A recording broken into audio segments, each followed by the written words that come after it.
আসসালামু আলাইকুম, কেমন আছেন সবাই? আশা করি ভালো আছেন। তো আজকে চলে গেছিলাম সবজির বাজারে। আমি প্রায় 4-5 দিনের সবজি একসাথে কিনি। এটা ডুমুর, সবাই চিনেন নিশ্চয়ই, না চিনার কিছুই নেই। তারপরে একদম আজকের বাজারগুলো তরতাজা, তাই আপনাদের সাথে শেয়ার করছি। এই তো পটল কিনছি, আর দেখেন ঝিঙাগুলো একদম টাটকা, মানে দেখেই মনে হচ্ছে কাঁচা খেয়ে নিই। চিংড়ি দিয়ে ঝিঙ্গা আমার খুব পছন্দের একটি সবজি। আর এটা হচ্ছে শশা, শশাগুলোও একদম টাটকা। আর এই যে এটা হচ্ছে চাল কুমড়া, চাল কুমড়াটা একদমই একেবারে কচি চাল কুমড়া। কচুর লতি, পুঁই শাক, পুঁই শাকটাও খুব সুন্দর, একদম সতেজ।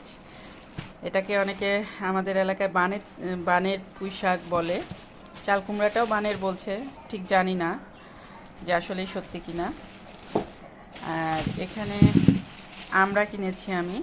সিজনাল ফল হিসাবে আমড়াটা আসলে প্রতিদিন খাওয়া উচিত আমাদের সবার।